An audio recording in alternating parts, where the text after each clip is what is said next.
rekan-rekan Menyaners, kita ketemu kembali di episode Atlantis Series yang ke-32.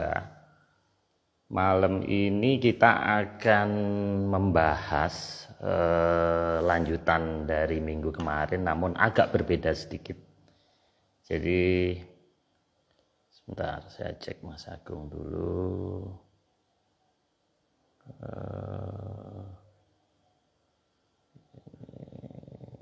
Belum ada, belum muncul. Jadi kita akan, udah ini.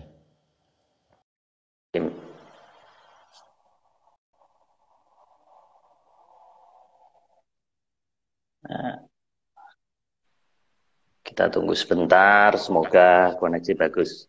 Halo Mas Agung. Halo Pak, gambarnya Halo. Pak separuh. Waduh, ada raja Mas. dari mana itu? Mas, jadi tadi sebelum Mas Agung join, tadi kita sudah ngobrol dengan rekan-rekan, ini udah 28 yang join. Jadi kita udah sepakat Mas. Jadi kalau Mas Agung nanti 5 tahun ke depan event ini bisa tetap bertahan, ya, tidak kehabisan bahan, kita mau masukin muri Mas. Wow. Jadi ini adalah event yang rutin, ya, event yang membahas Atlantis, ya kan. Kalau lain-lainnya kan cuma buku, seminar. Nah, kita akan masukkan ke muri. Nah, kenapa 5 tahun, Mas? Karena 4 tahun lagi itu akan ada pemilu, Mas. Nah, dengan harapan nanti setahun setelah pemilu kan biasanya ada yang reshuffle.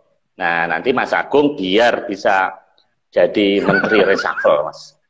Nah, atau kalau kita followernya makin banyak, kita bikin partai Atlantis, Mas. Jadi nanti Mas Agung akan kita usulkan, kita pasangkan dengan Pak Anies Baswedan, Mas. Karena gini, Pak, kita udah sepakat ini tadi. Ini udah sepakat, Mas Agung nggak boleh nolak. Karena Pak Anies itu singkatannya Abbas, Anies Baswedan. Nah, Mas Agung kan juga Abbas, Agung Bimo Sutejo kan. Nah, nanti jadi Abbas and Abbas. Ini lucu-lucuan aja. Memang teman sekolah saya dulu kok di SMA 2. Oh iya. Oh iya, betul. Oh ya, udah cocok Mr. and Mr. Abbas nanti ya. Enggak. Jadi gitu, Mas. Tapi saya nggak mau. Oke, Mas, ini guyon, ini bukan event politik. Enggak, ini kita mendukung pemerintah. Kita mendukung Laut Natuna Utara, kita mendukung pindah ibu kota, jadi ya, tapi dengan alasan yang beda. Tapi tadi yang muri, tadi kita sudah siap-siap, Mas. Jadi nanti kita akan daftarkan ke Jaya Suprana bahwa ini event Atlantis yang rutin terus tiap Rabu malam kita bahas. Jadi gitu, Mas. Nah, ini sebetulnya Rabu Pon, jadi kita sudah bahas ya tanggal 9 kemarin bahwa pilkada, bahwa akan terjadi sesuatu, dan ternyata benar. Cuman ini katanya hari Sari Agung, jadi sebetulnya kurang bagus mengambil keputusan, tapi ya nggak apa-apa lah ya, kita ikutin. Itu kan mungkin ini cuman mitos ya. Oke Mas Agung, kita lanjut ke Alun Jagat. Namun sebelum kita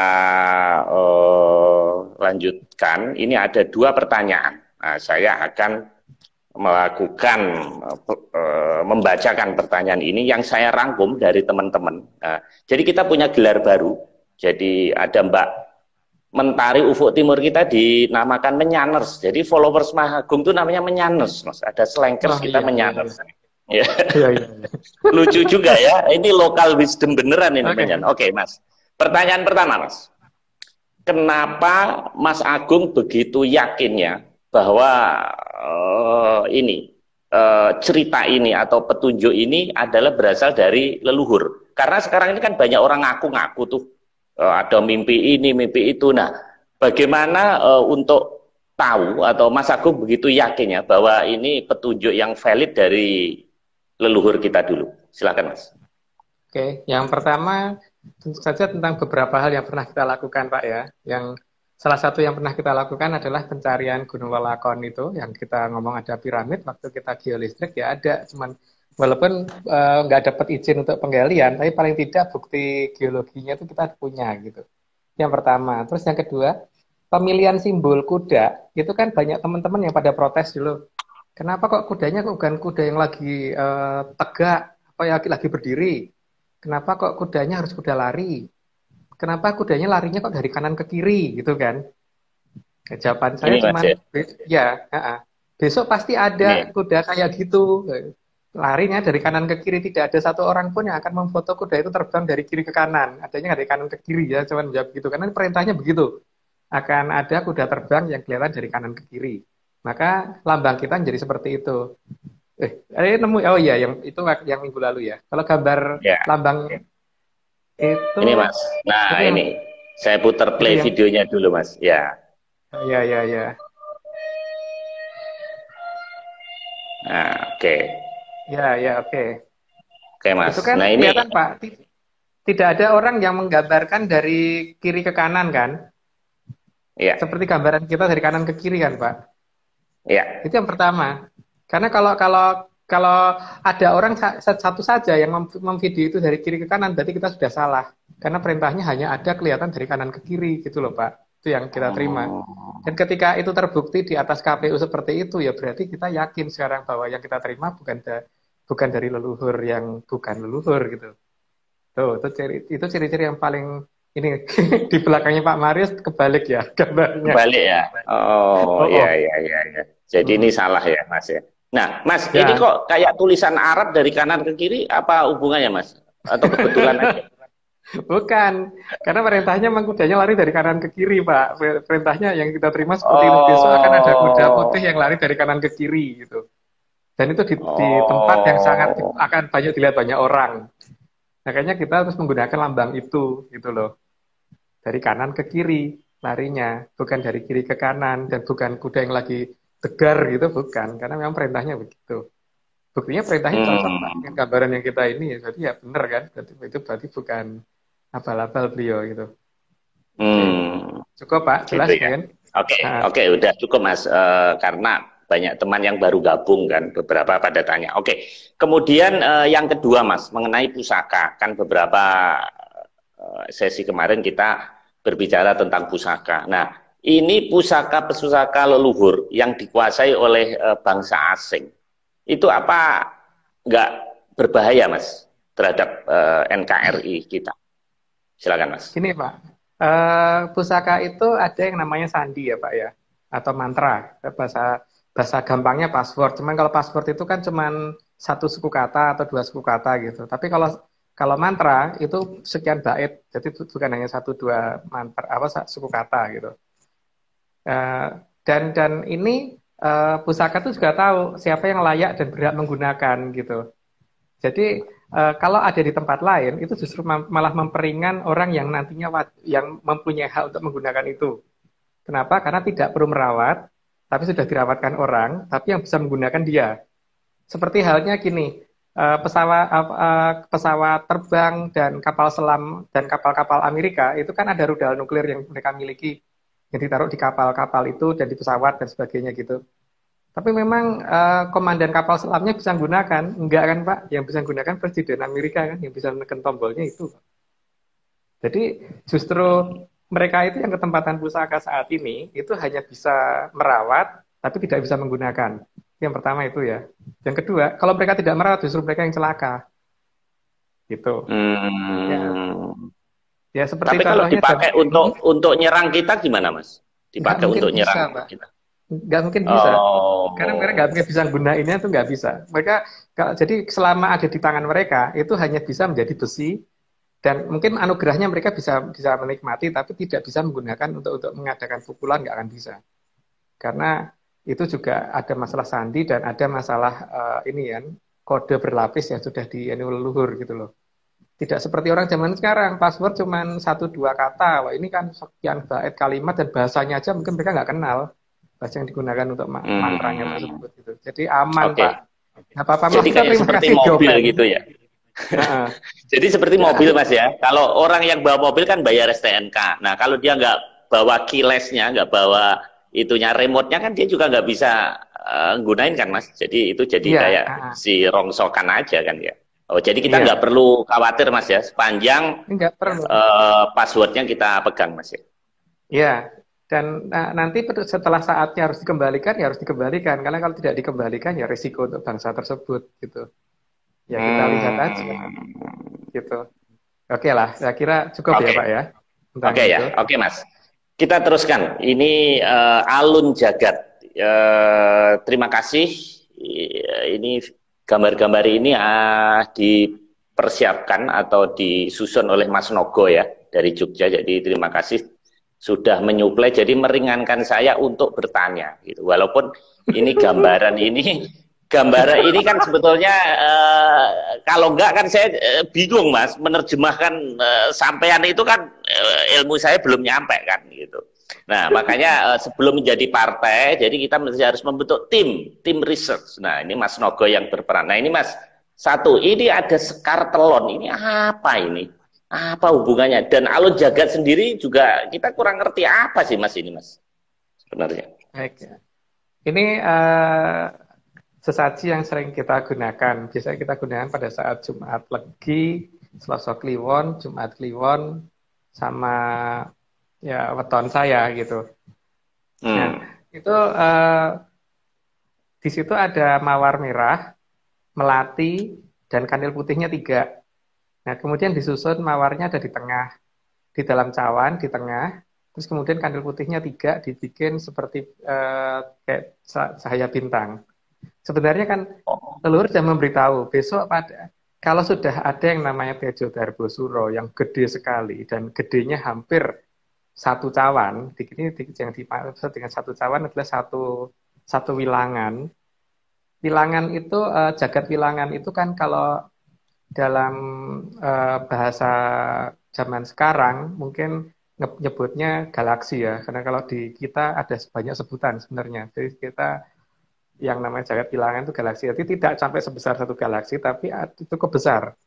Itu sudah mulai ada gejala tanda-tanda zaman untuk kembalinya ke zaman Kolosubo, gitu loh Pak. Jadi kita menunggu itu gitu kan sebenarnya. Nah dari sini untuk pembahasan saat ini karena kita sudah mulai masuk di antareksa untuk intronya, maka kita akan mulai dengan adanya Tejo Darbosuro yang sudah mendekat ke bumi gitu. Gitu. Jadi ini sebenarnya perlambang yang diberikan leluhur ke kita sejak dulu. Ini kehebatan Mas Agung. Ini masa cuman kembang aja bisa jadi cerita ya. Ini memang luar biasa ini. Ini saya pikir Mercy Mas tadi Mas. Ini tadi mau hampir saya gambar. Saya punya potongan Mercy. Soalnya ini ada 3 ternyata ada merahnya nggak jadi. Jadi ini Mitsubishi juga 3 berlian juga iya, Pak. Iya. Mitsubishi juga.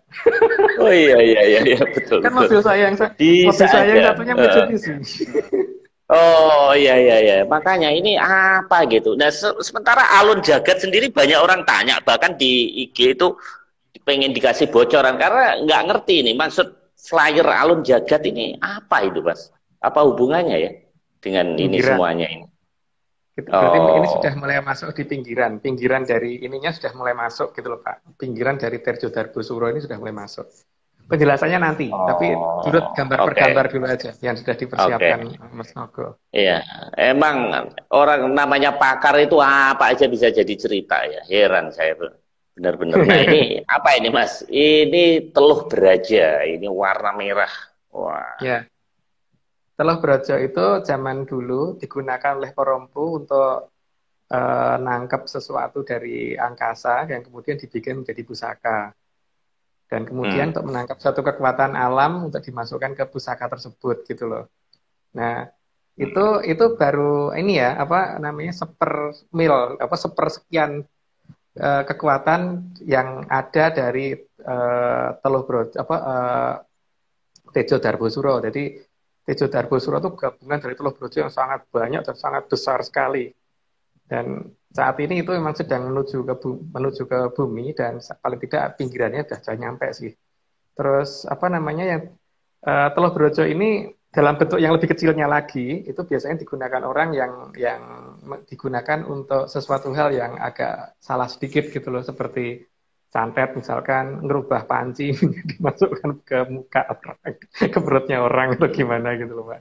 Itu yang anu ya, tapi dalam skala yang sebenarnya itu kan digunakan para empu dulu dan digunakan untuk ngelemesi besi dan sebagainya. Jadi, wah, Makanya namanya jamnya teluh, Mas ya. berdering.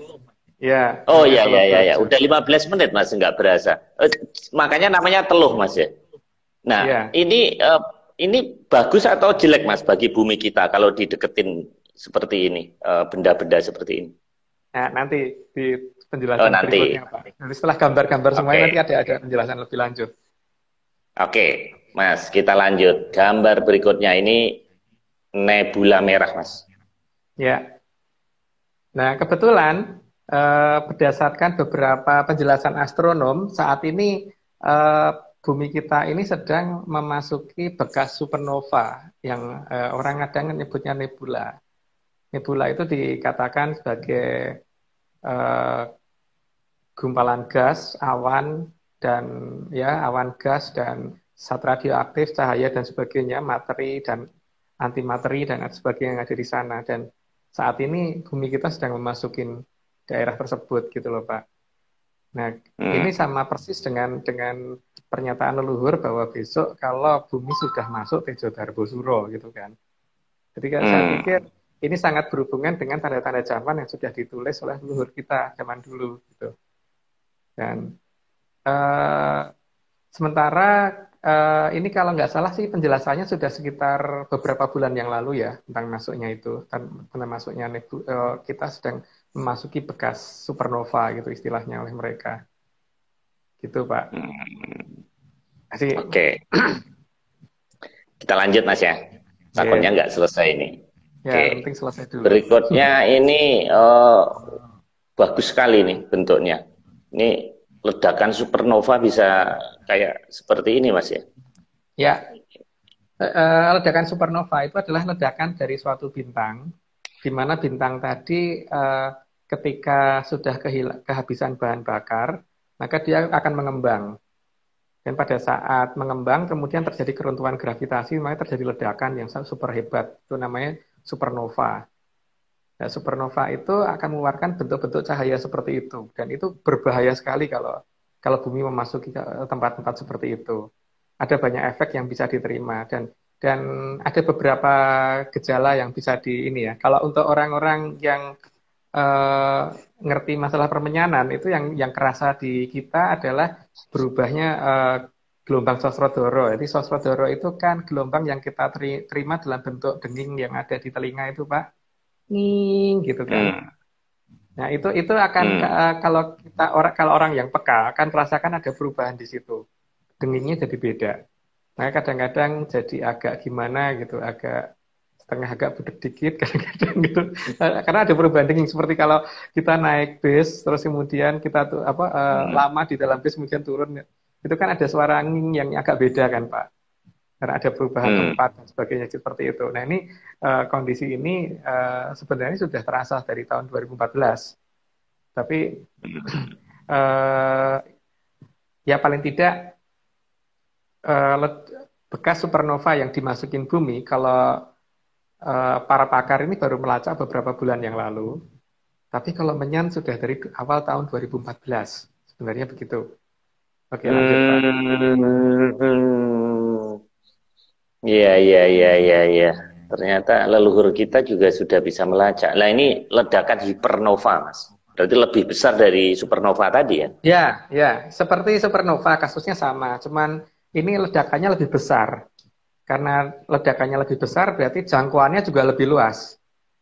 Jadi efeknya juga lebih besar terhadap alam raya dan sekitarnya itu lebih luas. Nah, untungnya yang daerah yang kita lewati ini adalah bekas supernova gitu loh, yang sudah sekian yang sudah 500 tahun yang lalu sih harusnya, bukan 300 tahun yang lalu, harusnya sudah sekitar 500-an tahun yang lalu baru baru kita masukin saat ini gitu.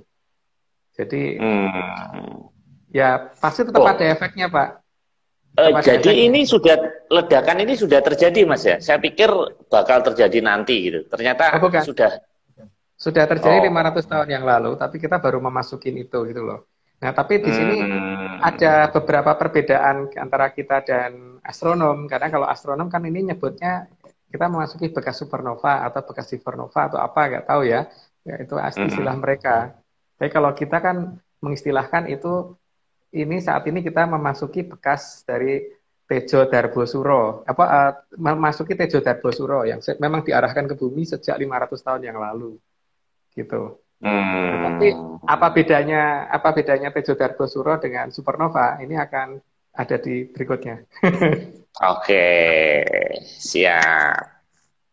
Oke, Mas. Ini black hole. Iya. Nah, kalau ledakan supernova itu kan pasti ada inti ledakannya kan, Pak. Dan itu biasanya menjadi lubang hitam. Yang kalau di kita sebutnya kan selo pengarit ya. Jadi lubang hitam ini menjadi inti dari supernova dan mempunyai kekuatan gravitasi yang sangat besar. Dan kemudian bahkan cahaya pun tidak bisa lolos dari sana gitu loh. Ceritanya para astronom gitu. Tapi kalau Tejo Darbosuro ini nggak punya pusat, Pak. Karena cuma cahaya melayang gitu aja kan. Dari kayangan Jonggiri Saloka terus diarahkan oleh Sang Hyang Bathara Narada menuju ke arah bumi. Gitu. Dan makanya ini yang benar siapa? Kalau kita memasuki bekas supernova berarti bahaya banget karena menuju ke black hole kan berarti. Tapi kalau ini adalah Tejo Darbosuro maka tidak ada black hole-nya seharusnya. Gitu.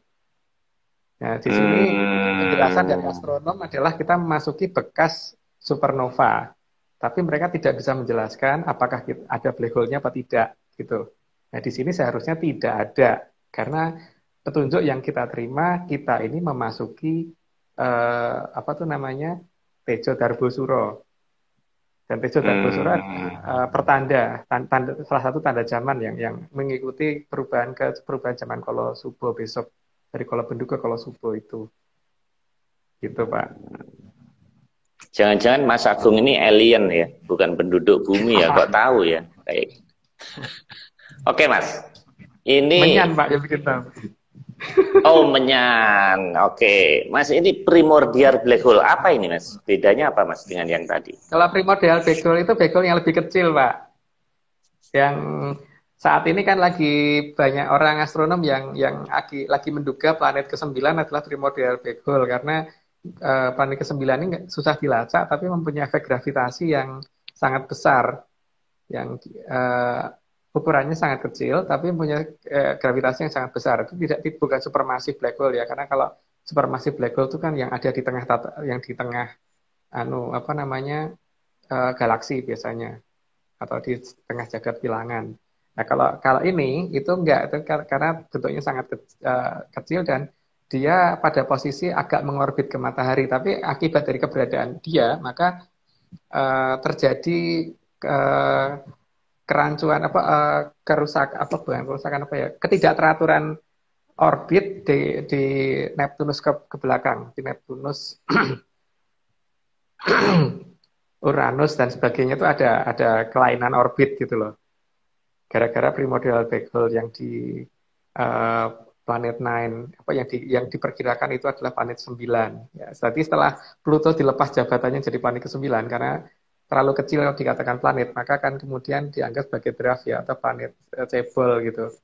Jadi akhirnya planet ke-9 itu yang dicari dan kemudian diperkirakan itu. Nah, masalahnya kalau kita menuju ke supernova, seharusnya supernova itu minimal juga ada, kalau nggak ada supermassive black hole-nya ya black hole yang lebih menengah atau black hole yang paling kecil. Nah, black hole yang paling kecil itu kan primordial black hole, tapi ini arahnya tidak menuju ke situ, Pak. Jadi kalau kita mengarah menuju ke minimal ke primordial black hole itu berarti paling tidak berarti memang benar-benar ini supernova, ya kan? Tapi kalau bukan supernova, memang benar-benar Tejo Darbosuro, berarti tidak ada itu juga seharusnya yang sinar datangnya itu tidak dari situ gitu loh. Dan ini seharusnya tidak ada itu, gitu Pak. Makanya saya tetap ngotot bahwa ini bukan supernova dan bukan hipernova, gitu. Gitu Pak. Oke. Ini bagi rekan-rekan yang baru gabung. Jadi ini sebetulnya adalah pengantar. Pengantar untuk kita memasuki nanti pembahasan galaksi. Jadi antara udara sama pembahasan nanti kita kasih pengantar dulu supaya kita ada landasan ini Mas ya, landasan pengetahuan dulu. Dan banyak rekan-rekan yang komen di chat baru dengar istilah-istilah ya malam ini gitu. Apalagi saya Mas ya, saya juga baru tahu ini. Oke, kita lanjutkan Mas. Ini berikutnya ada bintang neutron. Ini bagus sekali ini bintangnya. Apa Ya, ini Mas? bintang neutron itu bintang yang kecil tapi mempunyai massa yang sangat besar. Jadi kan efek dari ledakan supernova itu ada tiga kemungkinan ya. Jadi terbentuk black hole kecil, black hole agak menengah, atau supermassive black hole. Kalau yang hypernova mungkin yang itu ya, yang supermassive black hole. Atau kalau tidak bentuk bintang neutron. Nah, kalau memang sesuai pernyataan astronom bahwa kita memasukin bekas supernova, maka seharusnya kita menuju, kalau nggak menuju ke bintang neutron, ya menuju ke primordial black hole atau black hole yang menengah atau black hole yang paling besar, yang supermasif. Tapi kalau ternyata ini cuma Tejo Darbosuro, seperti pernyataan leluhur kepada saya, maka seharusnya kita tidak menuju ke bintang neutron dan juga tidak menuju ke black hole tadi gitu. Jadi di sini benar siapa gitu aja, coba nanti kita lihat di tengah jalan siapa yang lebih tepat gitu, karena kalau memang kita memasuki bekas supernova, maka supernova itu pasti ada penyebabnya, dan penyebabnya pasti masih ada di tengahnya gitu kan. Dan di tengahnya itu ada, kalau nggak black hole ya memang ada bintang neutron seperti itu. Jadi menurut saya ini tidak akan ketemu itu nanti, karena itu adanya jauh banget, tidak menjadi tempat yang sedang kita arah gitu. Artinya yang kita tuju ini bukan bekas supernova, tapi benar-benar Tejo Darbosuro. Memang bentuknya mirip dengan nebula, tapi paling tidak itu tidak ada ininya, tidak ada intinya seperti itu gitu Pak. Iya. Jelas ya. Bukan makin nggak jelas, makin bingung nih Mas. Yang di chat juga makin bingung. Ini bukan makin jelas Mas, tapi untuk membuktikan, menjawab pertanyaan Mas Agung bahwa nanti yang benar siapa. Tapi kalau beneran terjadi kan kita mati semua. Jadi untuk membuktikan ini kita udah jadi arwah semuanya ini Mas. Enggak. Ini kecuali kalau selamat ya, kalau selamat baru gitu. Enggak, bingung Pak. ini. Ya itu Mas Luki juga bingung. Saya juga bingung nih. Bukan makin jelas. Ini baru kali ini dengerin makin bingung. Ya gimana Mas itu? Gini Pak, karena gini, yang namanya perubahan zaman itu kan tidak semua orang akan kena hukuman, tidak akan semua orang habis gitu kan, enggak. Pasti ada yang selamat, dan moga-moga kita termasuk yang seperti itu gitu kan. Alhamdulillah. Kalau paling tidak gini Pak, kalau misalkan kita mendekat ke bintang neutron atau kita mendekat ke black hole, itu maka ada yang namanya efek yang berupa perubahan gelombang gravitasi. Nah, perubahan gelombang gravitasi yang denyutnya itu denyutnya aneh itu kan tidak kita alami. Yang kita alami justru perubahan gravitasi yang lain yang kita akan jelaskan minggu depan. Nanti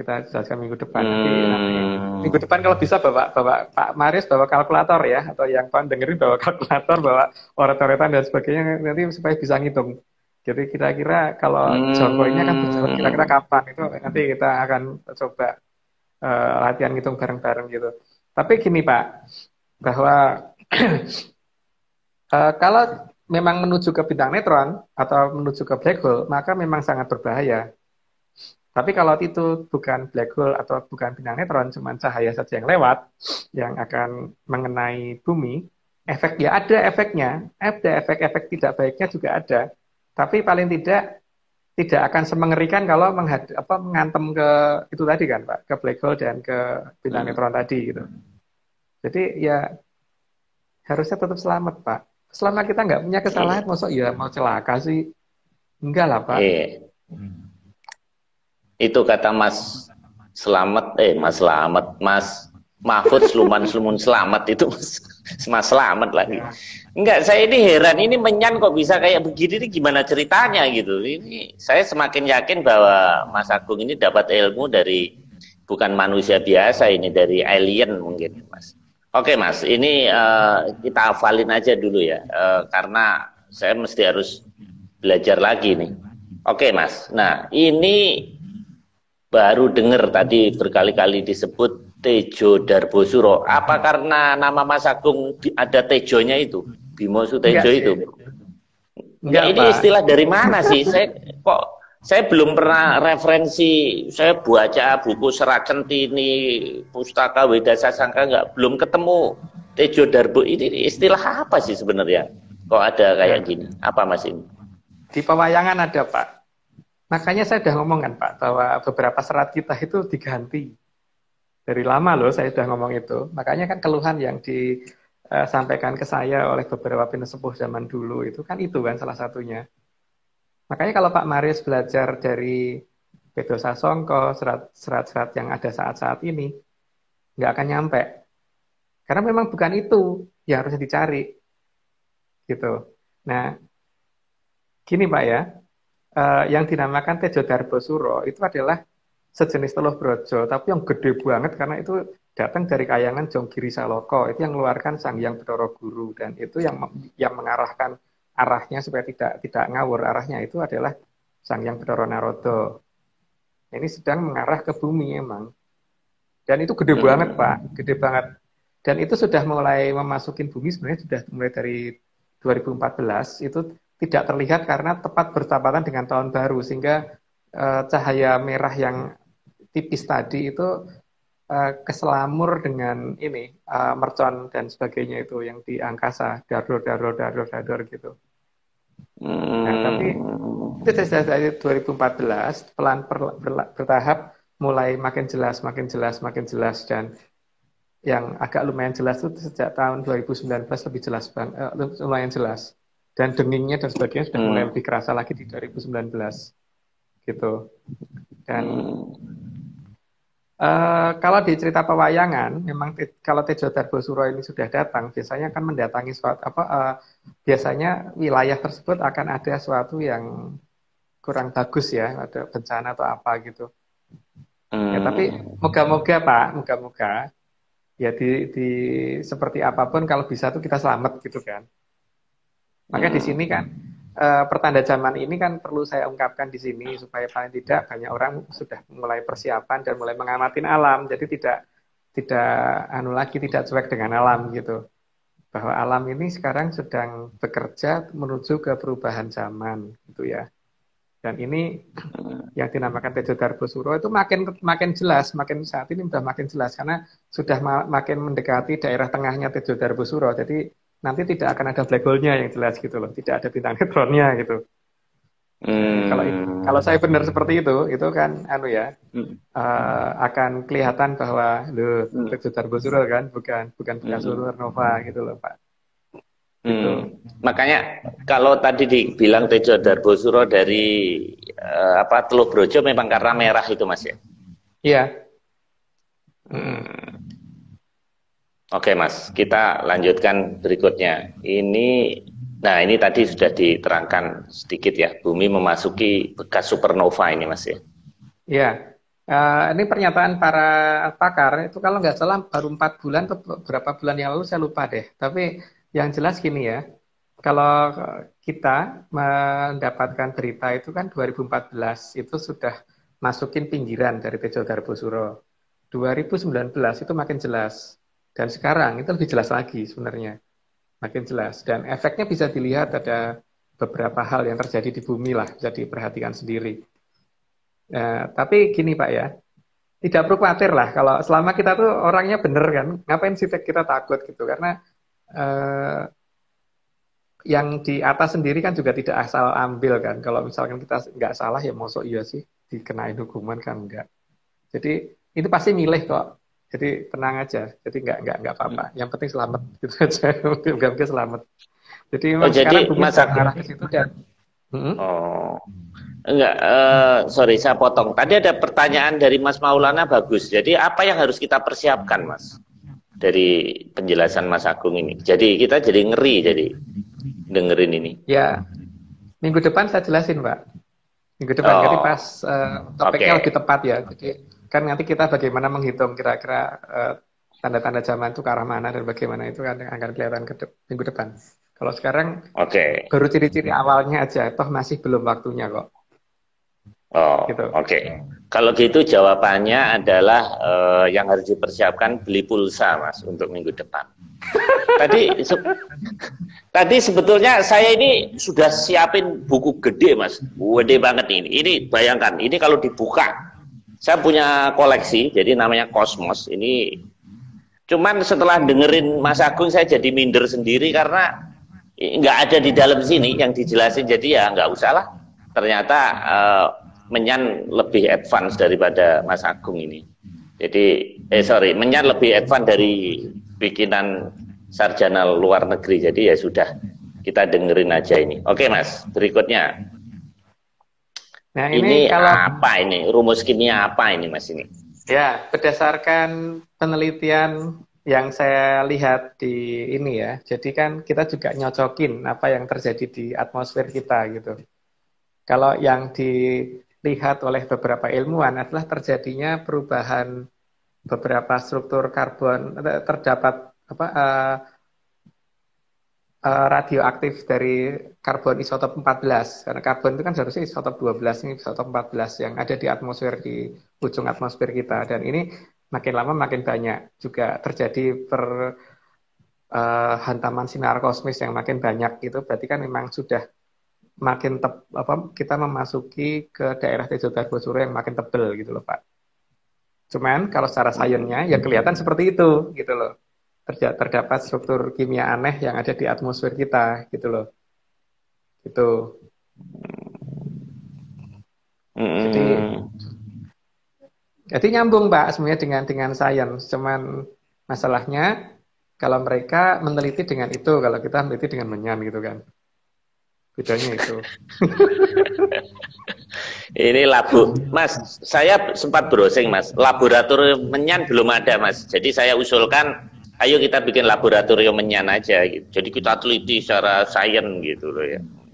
Jadi ini oke Mas, kita teruskan. Ini masih unsur kimia Mas ini Mas. Apa ini? Ya, itu tadi yang termasuk bekas-bekas supernova yang masukin sebenarnya kan tidak cuma karbon isotop 14 ini kan karena kita susah nyari gambarnya, segambar seadanya aja. Tapi kan ada berbagai macam partikel, tapi yang mayoritas adalah karbon isotop 14 gitu kan, yang sedang masuk ke atmosfer kita. Tapi juga banyak sinar kosmis aneh yang sudah mulai masuk secara bertahap, perlahan-lahan, dan makin lama frekuensinya bukan makin berkurang, tapi makin banyak gitu loh. Jadi yang tadinya mungkin ada orang yang mengatakan bahwa kita ini ada di ada bekas dari jalur lintasan suatu komet, tadinya kan begitu. Terus lama-lama ini tiba-tiba berubah. Oh, kita sekarang ini sedang bergerak menuju ke bekas supernova gitu kan. Ya kita waktu itu sama teman-teman cuma ngomong, wah ini coba cocok-cocokan menang siapa nih. Kalau supernova harusnya ada bintang neutron sama black hole, tapi kalau bukan supernova, nggak ada itu gitu kan. Dan kita lihat tidak ada seharusnya gitu. Jadi bukan hanya karbon isotop 14 Pak ya, tapi ada zat-zat lain juga yang ini, dan pasti juga ada yang tidak bisa dideteksi dengan peralatan modern juga gitu loh. Karena ada sesuatu yang sifatnya bisa dideteksi oleh menyan kan belum tentu bisa dideteksi oleh peralatan modern.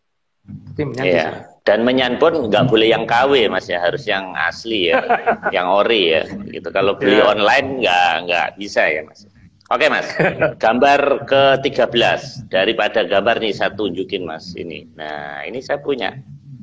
Ini ciri-cirinya seperti ini. Dan saya tahu namanya karena di sini ada tulisannya. Nah ini Mas.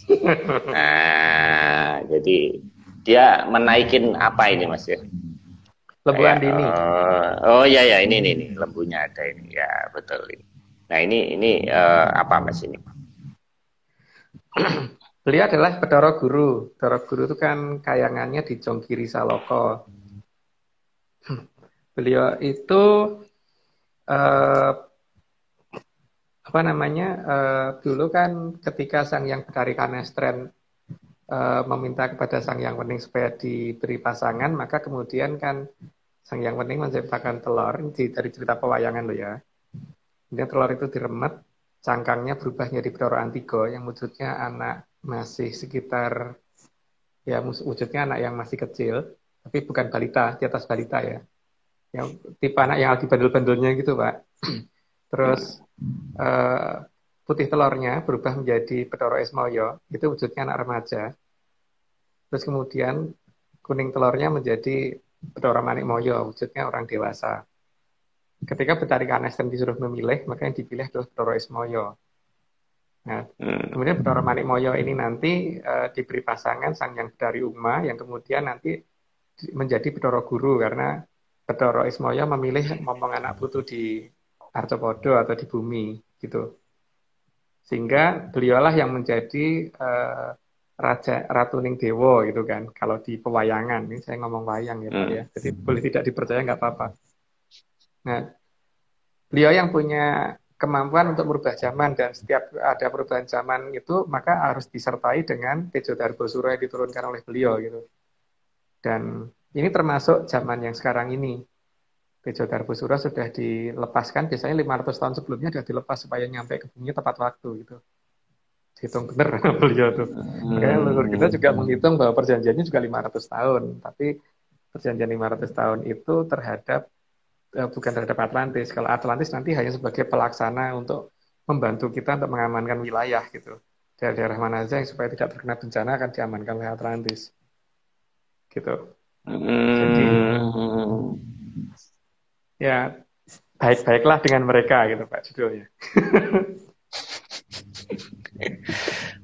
Ini bukannya makin jelas makin bingung. Oke, gambar 14 ini Mas. Daripada buka saya juga punya.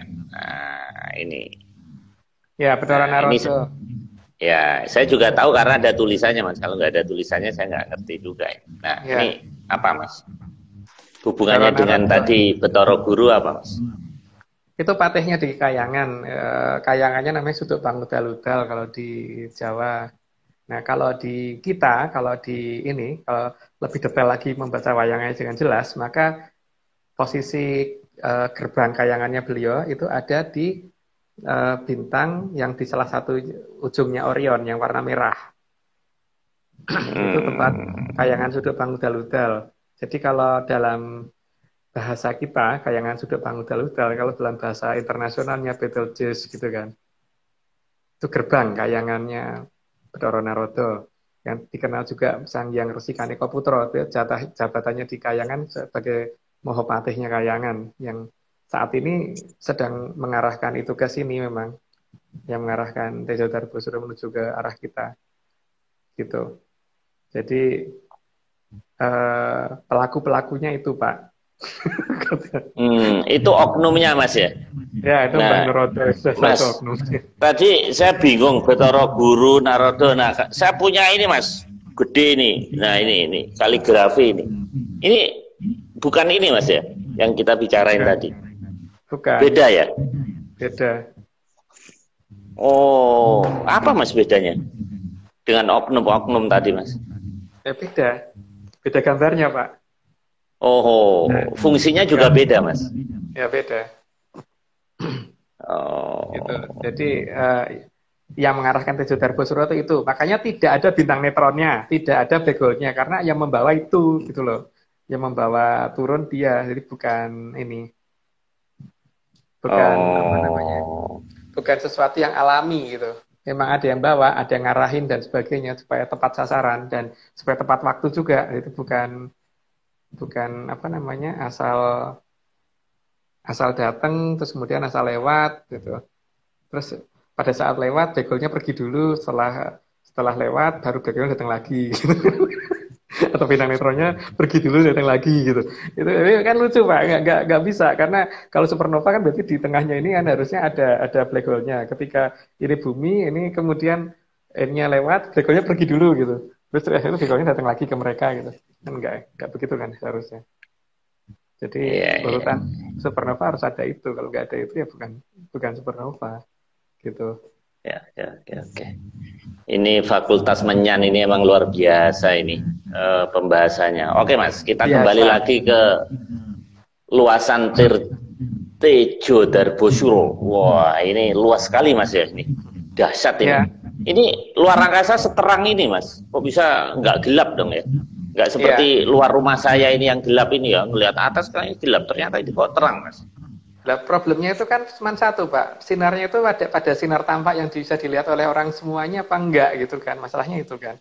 Tapi kalau efeknya pasti bisa dirasakan oleh semua orang karena efeknya akan ada perubahan yang besar terhadap bumi nantinya. Jadi, wah itu 15 menit ininya Mas, tenang aja. Masih 15 menit. itu alarmnya toh, Pak.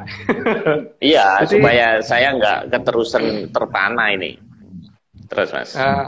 Tejo Darbosuro yang saat ini sedang memasuki bumi itu kira-kira radiusnya sekitar kalau dari ngitungnya dari matahari sampai ke Pluto itu berarti dikali 4, Pak. Tapi itu akan terus membesar karena jadi bumi itu cuma suatu wilayah kecil yang kena hantaman tadi gitu. Jadi yang kena hantaman ini bukan hanya bumi, tapi jangan khawatir bahwa efeknya tidak semengerikan yang diperkirakan banyak orang gitu. Tapi ya memang cukup berbahaya. Efek-efeknya saat ini sudah mulai terasa. Paling tidak ya Merapi sudah mulai seperti itu, gitu kan. Paling tidak. Tapi kan ini nanti akan disesuaikan waktunya sesuai banget dengan janji 500 tahun itu. Tapi yang janji kan bukan saya, jadi saya nggak tahu waktunya kapan. Tapi yang penting itu ada janji 500 tahun. Jadi nanti efek dari itu semua akan kelihatan sih bahwa akan banyak hal yang tadinya stabil jadi nggak stabil dan sebagainya gitu. Tapi ini memang luasnya besar, gede banget Pak. Jadi bukan yang gedenya cuman berapa meter itu enggak atau jadi kadang-kadang kan ada orang nanya Tejo Darbosuronya jatuh di daerah mana loh? Kok jatuh di daerah mana? Wong sak bumi kelewat ya, lebih gede sih Tejo Darbosuronya daripada bumi. Jadi kalau ada yang nanyain jatuh di mana itu berarti ukurannya masih Teluk Brojo gitu kan. Karena ukurannya masih lebih kecil daripada kota gitu. Atau lebih kecil daripada desa gitu. Itu namanya masih Teluk Brojo. Jadi kalau udah gedenya seperti itu ya namanya Tejo Darbosuro. Gitu. Jadi ini ada Mas Iswantoro katanya dia Rabu yang membingungkan katanya nih Mas. Malam ini benar-benar kita dibawa kebingungan bagaimana Mas Agung ini mau menceritakan tapi memulai dari jauh sekali ini. Jadi kita nggak perlu takut Mas ya. Dilewatin ini kita ini aja apa namanya cukup berdoa aja ya. Nggak ada efeknya kan. Tadi katanya mau kalau bendu ke Kalasuba Mas ya. Ya. Nah, sebetulnya perjanjian yang Mas Agung ceritakan itu janjinya orang Jawa saja atau janjinya NKRI ini, Mas? Kalau cuman tanah Jawa, maka seharusnya Tejo Darbosuronya kenanya cuman tanah Jawa, Pak. Kalau sampai Pluto sana kena dan ukurannya 4 kali itu, gitu. Itu kan nggak cuman tanah Jawa, Pak, itu jagat. Gitu. Wah. Ini harus tanya Popeye ini sampai Pluto segala. Oh, jadi ini perjanjian ini kok bisa mempengaruhi jagat raya ini perjanjian apa ini sebenarnya kok? Saya pikir hanya kan kalau Majapahit itu kan pasti Jawa, terus apa namanya Palembang itu Sriwijaya. Loh ini ternyata sampai Pluto segala Mas. Yo, salah Pak. Beberapa daerah yang ada dalam Sumpah Palapanya Gajah Mada, kalau ditelusuri pasti ada di luar angkasa. Salah. Jangan dikira kita cuman Majapahit cuman Pulau Jawa, tidak. Yang dikatakan Nuswantoro itu kan berarti jagat gede. Nuswantoro itu kan berarti daerah di antara jagat cilik dan jagat langgeng gitu kan. Jadi dari luar badan manusia sampai sebelum masuk kayangan. Jauh banget Pak. Jadi jangan dikira Majapahit cuma seukuran kota kecil. Enggak. Jadi ini Troilokobono kena semua. Jadi ya karena akan kembalinya itu ya tuh makanya seperti itu. Tapi ya kita tidak perlu khawatir asal kita bener aja lagu kita itu betul aja kan nggak apa-apa Pak. Iya. Kan yang memang namanya perubahan zaman kan akan ada bersih-bersih itu pasti, tapi kan yang dibersihin itu kan pasti kotoran toh Pak. Selama kitanya nggak salah, nggak ini ya nggak mungkin lah kena. Memang mereka sendiri kalau asal nyabet terus kemudian nggak ada hukumannya ya ada Pak. Jadi mereka juga nggak akan ini. Di atas Bedoro Guru masih ada masih ada Bathara Ismaya, di atas Bathara Ismaya masih ada Bathara Antiga, di atas Bathara Antiga masih ada Betari Kanestren, di atas Betari Kanestren masih ada Sang Hyang Maharani, di atasnya lagi masih ada Sang Hyang Wening, di atasnya lagi masih ada Sang Hyang Wenang, Sang Hyang Tunggal, terus ke atas terus sampai 16 urutan ke atas masih ada lagi. Gak bisa, Pak. Itu kalau di Jawa ya. Kan saya ngomong di anu ya, apa di Jawa tidak ngomong perkara agama ya. Kalau agama monggo terserah. Dianggap salah ya nggak apa-apa. Tapi dianggap kita yang salah ya, bukan dianggap agama yang salah. Dianggap kita yang salah ya nggak apa-apa. Jadi ada urutan seperti itu kalau di Jawa. Jadi mereka juga dalam mengadakan tindakan itu tidak boleh salah sasaran. Kalau mereka salah sasaran ya kena masalah sendiri.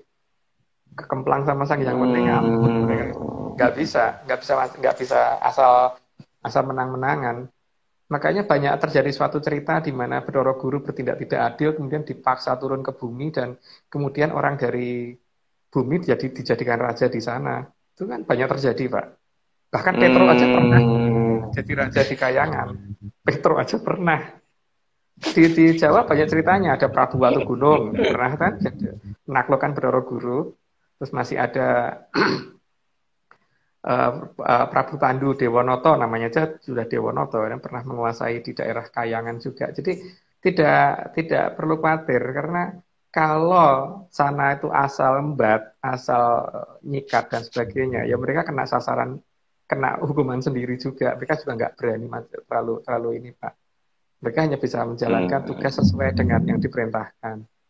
Jadi selama kitanya nggak salah ya harusnya nggak apa-apa. Oke. Jadi nggak boleh OTT asal tangkap ya ternyata ya. Nggak ada boleh. 16 tadi ya. Nggak boleh. Luar biasa ini. Makanya begini Pak ya. Itu sesuai dengan wujudnya masing-masing. Jadi ketika kita misalkan bunuh anak kecil, maka kita akan dapat hantaman dari yang seumuran dia. Jadi akan dapat hantamannya dari Sang Hyang Bathara Antiga. Kalau kita bunuh bayi, maka kita akan bunuh anak balita, berarti kita akan kena masalah dengan Sang Hyang Wening. Kalau kita bunuh bayi, maka kita akan bermasalah dengan Sang Hyang Wenang. Kalau kita membunuh bayi yang belum lahir, yang sudah pada posisi akhir, itu kita akan kena masalah dengan Sang Hyang Tunggal. Dan seterusnya ke atas, karena wujud itu sesuai dengan bentuknya. Kalau di Jawa. Tapi tidak perlu dipercaya ya. Saya tidak minta itu dipercaya. Kalau bunuh ibunya kita berurusan dengan polisi, Mas nanti. Nah iya, urusan dengan polisi. Ya tapi itu urutan ininya ya. Sekalian selain polisi juga ada Pak, karena posisi ibu itu kan ada di wujudnya siapa gitu kan. Wujudnya Betari Kanestren kan, yang ngamuk beliau nggak bisa. Tetap ada yang ini. Tuh. Jadi kedatangan Tejo Darbosuro yang besar ini sekali, ya khawatir pantas, tapi ya selama kitanya tidak melakukan kesalahan, nggak perlu takut Pak, karena ya itu memang satu tanda perubahan zaman harus terjadi, biar terjadi gitu. Yang penting Oke, Mas. Salah. Saya potong Mas, 7 menit Mas. Jangan dihabiskan malam ini Mas. Ini saya belum makan juga ini Mas setelah acara ini Mas. Oke, ini mirip Tejo Darbosuro Mas ini ya. Bukan, jadi tahun 2014 mulai pinggirannya Tejo Darbosuro masuknya itu bersamaan dengan ini. Jadi di perubahan dari tahun 2013 ke 2014 itu. Jadi apa namanya? Ini juga jadi nyelamur gitu loh. Jadi apa namanya ya? Jadi orang terbuai dengan petasan-petasan ini sehingga tidak sempat melihat Tejo Darbosuro yang waktu itu masih tipis datang, tapi masih bergelombang, belum tebel gitu loh. Kalau sekarang sih udah mulai kelihatan lebih tebel kalau bagi saya ya. Itu Pak. Itu di pergantian tahun 2013-14 Mas ya? Ya, 2013-2014. Saya pikir tadi Mas Agung mau jelasin itu galaksi ada warna merah, warna hijau, ternyata salah. Jadi kalau narsumnya saya, wah kacau ini bisa. Makanya saya acara ini Mas Agung, saya paling takut itu apa? Kalau nggak sambung dengan Mas Agung, coba bayangin rekan-rekan, ada 85, 87 nih sekarang. Kalau Mas Agung nggak bisa connect, apa yang kita lakukan? Satu-satu saya panggilin, saya suruh cerita nanti Mas. Oke Mas, kita karena ini ngertiin gambarnya Mas Nogo ini gimana? Nggak ngerti saya ini. Oke Mas, ini NASA. Tinggal 5 menit lagi. Ini apa Mas? Ya, kan NASA itu kan menggunakan banyak peralatan, tapi itu pun baru melacak keberadaan bahwa bumi memasukin tadinya kan dikira bahwa bumi itu sedang ada dalam lintasan bekas ekornya komet, sehingga terjadi beberapa perubahan di atmosfer. Terus kemudian beberapa saat kemudian, kalau nggak salah sekitar 3-4 bulan yang lalu, atau saya lupa ya, sekitar itu NASA, ada pernyataan bahwa kita memasuki bekas supernova gitu. Tapi kalau dari pihak Menyan itu sudah menyatakan dari 2014 awal itu kita sudah memasuki Tejo Darbusuro. Nah nanti kan tinggal kita buktikan yang benar itu Tejo Darbusuro atau supernova atau hypernova gitu kan. Kalau supernova atau hypernova minimal harus ada black hole-nya atau ada bintang neutronnya gitu kan. Dan ternyata harusnya nggak ada gitu kan. Gitu. Nah itu jadi baru beberapa bulan yang lalu untuk ini. Nah terus peralatan yang digunakan NASA itu salah satunya ini Pak. Itu kan teleskop Hubble salah satunya itu. Dan banyak peralatan-peralatan modern lain seperti radar, terus kemudian teleskop yang ada di bumi, teleskop yang di Australia, teleskop yang teleskop yang besar-besar itu yang ada di mana itu, Meksiko dan sebagainya itu mereka ternyata baru melacak sekitar beberapa bulan yang lalu bahwa kita memasuki bekas supernova gitu loh. Jadi disinilah perbedaan kita sama ini, dan peralatan mereka harganya cukup mahal. Ini dihitung mungkin miliaran US dollar ya, bahkan mungkin termasuk ininya stasiun ruang angkasa ISS gitu, yang untuk meneliti itu sampai beberapa negara bergabung gitu untuk menemukan salah satunya gejala bahwa kita sedang masuk di bekas supernova tersebut gitu Pak. Yang saya yakin pasti blank gitu, karena kalau bekas supernova nanti pasti nggak akan ketemu yang namanya black hole sama bintang neutronnya gitu. Ini versi Menyan sudah menyatakan begitu loh Pak. Bedanya kita dengan mereka di situ ya. Ini ilmu saya belum nyampe. Tadi ada Mbak Maya dari Kutai bilang, Mas Agung ini apa humasnya leluhur katanya. Oh iya, mungkin pakai Menyan Mas ya. Iya. Jadi ini luar biasa. Nah ini daripada ngomong Menyan dari tadi, ini kita tampilin aja. Nah ini Menyan Mas, ini Mas. Ya, ini kan peralatan yang kita gunakan Pak untuk melacak. Jadi kan istilahnya tuh teleskop Hubble kita ini gitu loh. Cuman kan harganya perbandingannya jauh banget Pak. Jadi kalau satu teleskop Hubble itu bisa dipakai untuk beli berapa ginian gitu kan. Banyak banget itu kan. Terus masalah akurasi data lah. Ini kita sekarang mulai akan beradu akurasi data. Kalau mereka menyatakan bahwa ini supernova, kita menyatakan itu Tejo Darbusuro, nanti yang benar siapa, gitu kan? Itu salah satu peralatan yang kita gunakan seperti itu, dan itu juga nggak lama, yang buku dapat berita, gitu kan? Dapat siaran pandangan mata dan dapat berita dan dapat pemberitahuan, gitu. Gitu. Jadi, lebih efisien Mas ya.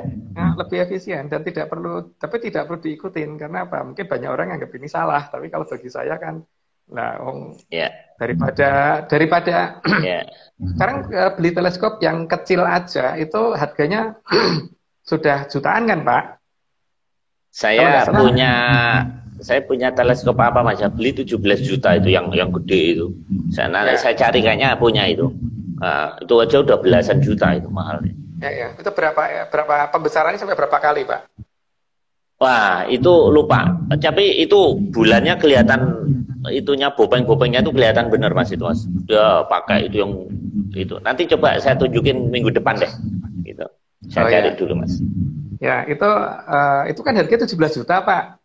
Kalau 17 juta untuk beli angklo, areng, plus Menyan dapat berapa Pak?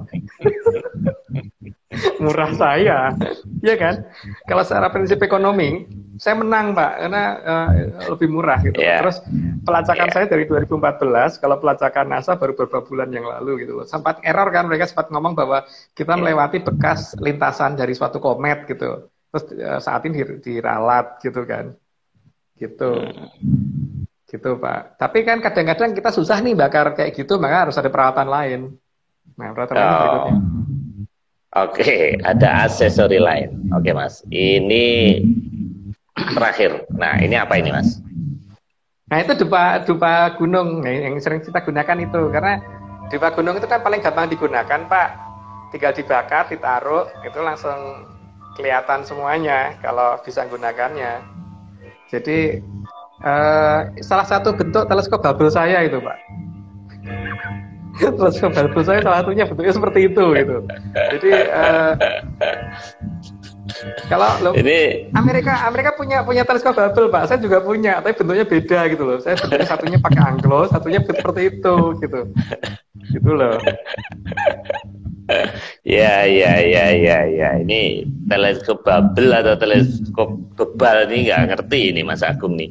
Ini tadi Mas ada yang nyaranin kenapa tagnya nggak ke Pak Presiden. Nah, nanti Presiden Atlantis bisa ketemu dengan Presiden NKRI ini nanti suatu saat ini. Mas Agung, ini waktu sudah habis Mas. Jadi saya mau ingatkan ke rekan-rekan bahwa minggu depan itu adalah tanggal 30 Mas 30, ya, itu ya, penutupan. Jadi kita end of 2020. Jadi twin year akan berakhir. Nah, kita akan menyuguhkan yang agak lain. Jadi minggu depan ini rekan-rekan tolong persiapkan semua alat hitung. Kalau punya kalkulator, punya sempoa, cuma punya Excel, semuanya dipersiapkan karena kita akan belajar menghitung. Jadi Mas Agung akan jadi suhu kita, guru matematika kita akan coba yang nggak beda sedikit. Jadi kita akan membuktikan apakah hitungan itunya rekan-rekan nanti sama atau enggak. Jadi kita ada kelas les Atlantis. Sekian Mas Agung, terima kasih. Mas Nogo juga terima kasih, suplai datanya luar biasa, jelas, nggak burem. Dan rekan-rekan semuanya yang sudah gabung, tidak bisa saya sebutkan satu persatu. Terima kasih atas atensinya. Mas Mahfud, kita nggak bisa perpanjang Mas Mahfud, karena kita sudah ada perjanjian dengan mie tek-tek di depan rumah. Jadi saya udah nggak bisa, 10 selesai. Perjanjian leluhur. Oke Mas Agung, sekian. Terima kasih. Selamat malam, salam menyan. Terima kasih para menyaner.